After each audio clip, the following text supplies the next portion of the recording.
all like to travel to a new place, to go somewhere new and see the new sights and smell the smells and hear new sounds and taste the new foods that we've never tasted at home because it's always different somewhere else. But go to a new restaurant, now that's a real treat. To see the place and look at the menu and order something new and try it out for the very first time, that's a big risk because what if you don't like it? What if it's just not the same? And then you're always sitting there like, I just should have ordered what I always order, the same old, same old. But new things reframe old things. It gives purpose to things that we've just grown accustomed to. Without new, we would be stuck, honestly, in the old, doing things that we've always done and never trying anything different. Because why change it if it already works? But what if there was a better way? And we wouldn't never know it because we aren't trying anything new. There's nothing wrong with the old. But there are times where new is good, where new brings that perspective to the old. Without the new, the old loses its meaning. It loses its connection to our lives, and we begin to resent the old. New is a cycle that guides us and continues to bring balance and purpose to our lives. See, we're creatures of habit. Now, I know this because I love my routines, but sometimes I get stuck in those routines and I just don't know how to break free from them. I don't know how to try something new, and it's not until life gives me something new and it shakes things up and forces me to change these routines. And that's not always easy.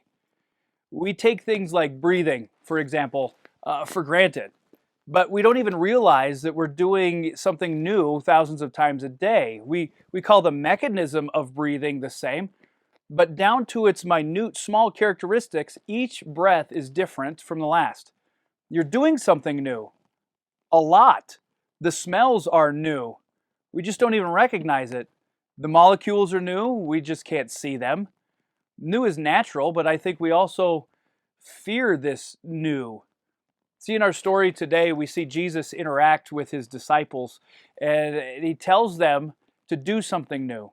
We see it in Mark chapter 2, verse 18 through 22. It says, "Once when John's disciples and the Pharisees were fasting, some people came to Jesus and asked, 'Why don't your disciples fast like John's disciples and the Pharisees do?' Well, Jesus replied, 'Do wedding guests fast while celebrating with the groom? Or, of course not. They can't fast while the groom is with them. But someday the groom will be taken away from them, and then they will fast. Besides, who would patch old clothing with new cloth? For the new patch would shrink and rip away the old cloth, leaving even a bigger tear than before. And no one puts new wine into old wineskins, for the new wine would burst the wineskins, and the wine and the skins would both be lost. New wine calls for new wineskins.' New wine, old wineskins? New patches, old cloth? It's time to shake things up from the old. And that's okay, because it reframes why the old is important and refocuses us back on the things that are new. So there's no need to fear this new. We're just uncomfortable with change. Change is hard for some of us. Change isn't easy. Change is necessary for us as people to grow. See, new is good. New is nothing to be afraid of. Welcome to WaypointsGO.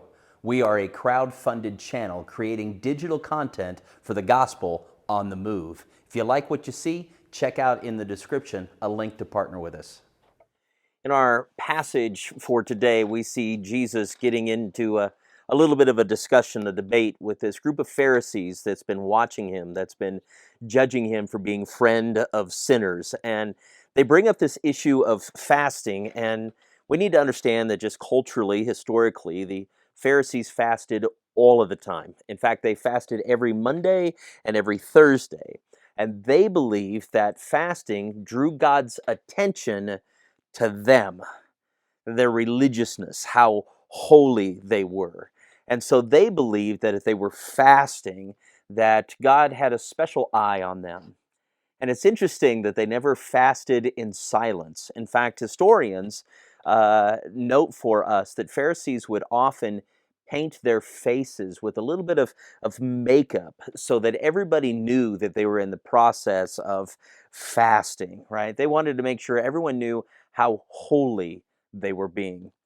So Jesus responds to their question about fasting with a response that might seem a little outside of left field. He begins to describe the fact of a wedding feast. And if you remember throughout Scripture, Jesus is referred to as the bridegroom, that we as his followers are referred to as the bride of Christ. In many of his parables, the kingdom of heaven or the kingdom of God is described as a wedding feast. And don't forget the fact that Jesus' very first miracle took place at a wedding feast where he provided and created all of this wine. And wine was always a symbol of God and the Messiah and abundance and all of those sorts of things. And so Jesus' statement and what he's trying to get to with these Pharisees is they are in the presence of the Messiah. They're in the presence of the bridegroom, and fasting during a wedding feast makes no sense at all. Why in the world would you do that? I mean, a wedding feast is where you're supposed to be celebrating and enjoying the festivities and partying and just enjoying what's happening, not being so focused on something else, such as fasting. And fasting would make absolutely no sense here. And so Jesus picks two visual images that everybody's going to be familiar with to kind of illustrate what he's trying to get to here. And the first one is clothing. It's cloth. And he says in our passage, he talks about that you would not take a new patch and add it to an old garment.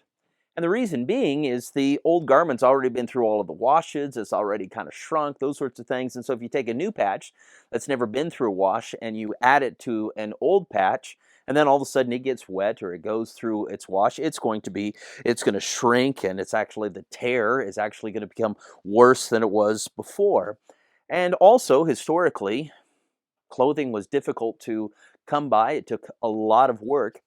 And so it would really be disrespectful or not a good steward to take good, brand new material and add it to something old, because that would be a waste of, this new product. And so Jesus is helping them to understand this. There's this difference between old and new. And the truth is, Jesus did not come to earth to kind of patch up the Jewish religion. He wasn't there to take something old and to make that new. He was actually here to do something new and to redeem, not just plug holes. The second image that Jesus uses is that of a wine skin. And so we have to once again place ourselves in the moment and understand the historical things that was happening. In Israel, to make a wineskin, you would use the stomach or the skin of an animal. And so a goat or a sheep or something along those sorts of things. And so once the hide was stripped and it was dried out and all those sorts of things, it would be made into a wineskin where you would use the neck of the animal to be the drinking part, the stopper part, the part that you poured out, and you would sew it all up, and then you would put wine in it instantly. And that was for a couple of reasons. First of all, as the skin got older and older, it would no longer expand, right? It's our body that allows our skin to grow and expand. It's us being alive. And it's amazing how much skin can stretch. And if you don't believe me, just ask any person who's ever given birth how much skin can stretch as you're having a baby and all those sorts of things. And so once that animal is now dead, that skin is no longer going to stretch. And so once they paint that new wine skin and they sew it all together, immediately they need to put in new wine. New wine is in the process of being fermented. And as that fermentation happens, it begins to grow and expand. And so it takes that new skin and it can grow inside of it.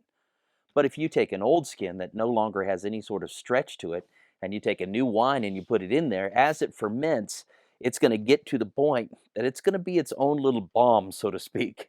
It's going to explode through or seep through because the skin cannot take the newness. Those are great images, both of them. Jesus is trying to communicate the fact that he is in the process of doing something new. And you can't experience God in a new way and still be doing old things. I think really the main point that Jesus is getting at here is you can't put old and new together, because if you do, you'll ruin both the old and the new. That if you try to put the new work of Jesus into the old laws of the Pharisee, well, you're going to lose both the wine and the wineskin.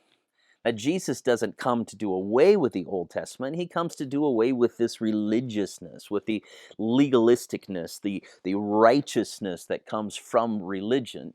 He is there to heal the sick. He is there to bind up the wounded. And for those who, like the old wines, they're not willing to try something new because their minds are already made up. And Jesus is saying that if you want to meet the creator of the universe, you can't remain the same. Because if our God is all powerful and He is all knowing and He's all present and He comes to dwell inside your soul, you must expect the fact that there is going to be some disruption. And I think there's a problem when people talk about meeting God or knowing God and yet they remain unchanged by God. Because when the Spirit of God comes and dwells inside of your life, your spirit comes alive and it changes absolutely everything. And the Pharisees, they could not see that. They saw what the disciples were doing. They're like, no, no, God doesn't work that way. He's got to work with inside the confines of religion, inside these rules. And Jesus is like, no, no, no, that's an old wineskin. That's old clothing. I'm here to do absolutely something new. Well, if you like what you're experiencing with Waypoints Go, then we just ask that you would hit that like button, hit that subscribe button, and then maybe share it with a couple of friends to continue this conversation. A couple of months ago, I told my wife that I think I needed to go on a diet, that I was thinking about dieting. I told her I was thinking because my clothes were fitting a little tighter than I'd like. Um, I didn't have as much energy as I wished that I had. And I told her these things because they're true, but if I'm totally honest with you, the reason why I was thinking about dieting was I had looked at my calendar and I knew that I had a trip to Hawaii coming up for work. And part of that time I wanted to spend on vacation. And I had looked at myself in the mirror and I had envisioned myself on a beach with my shirt off, wearing a swimsuit. And I didn't really like what I was seeing in the mirror, if that makes sense. Maybe you've been there before and you get this little bit of a pit in your stomach where it's like, okay, if I do the work now, I think if I plan this out correctly, I can lose enough weight and get in enough shape that I'm not going to be totally mortified when I'm on the beach. I'm not going to be totally insecure when I'm in my swimming suit. And so you start thinking, okay, I think I need, if I diet, if I do these things, I'll be okay. Dieting is this weird thing that it's something that is important to do at times. Like we here in America, I think we overindulge oftentimes. Maybe around the holidays, we eat a little too much sugar. We eat more pie than we probably should. We go back to seconds and sometimes thirds, and we overindulge. But it's important sometimes to have things like dieting in our life, things built in. It creates structure and discipline for us. And it's also a good reminder of not every day is your birthday. Not every day is a celebration. There are seasons in our life, even within the calendar year, that it is important for us to show restraint.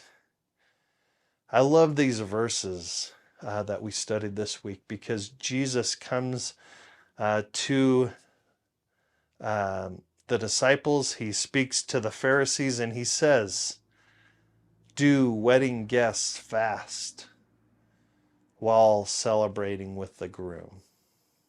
Of course not, he says. They can't fast while with the groom, but someday the groom will be taken away from them, and then they will fast. It's important to celebrate, but it's also important to know that there are seasons and times when celebrating is not appropriate. Sometimes we need to fast. Sometimes we will live in seasons of suffering. And so, this time, while we're filming this, is actually Thanksgiving week. And soon afterwards will be the holidays, will be Christmas and New Year's. And this is a season of celebration and somewhat a season of gluttony for us. But it's also important for us to know that there is a season coming that we probably will have to pay the price for our overindulgence. We'll probably have to go on a diet, metaphorically, and maybe for some of us actually. And so as we reflect on these verses, I would encourage you to think about, what does it mean for me to fast? What does it mean for me to live in want and need and suffering for the sake of my relationship with Jesus? I want you to think about planning ahead and saying, okay, I'm in a season where I get to overeat, I get to overindulge. But what does it look like for me to have the structure and the discipline to actually set aside time to maybe not eat as much? Maybe it's setting aside time to be more present. Maybe it's the busyness of this season. I'm going to plan out time for me to just rest and be alone. Maybe it's planning on getting away from my phone, even if it's for a few hours on one day where I don't answer my calls or texts or emails. There are times that we should reflect, that we should pause, and that we should fast. And we are in charge of creating that discipline in our own life. And that's my hope and prayer for you. Please consider those things and discuss those things with each other in your hubs at Waypoints.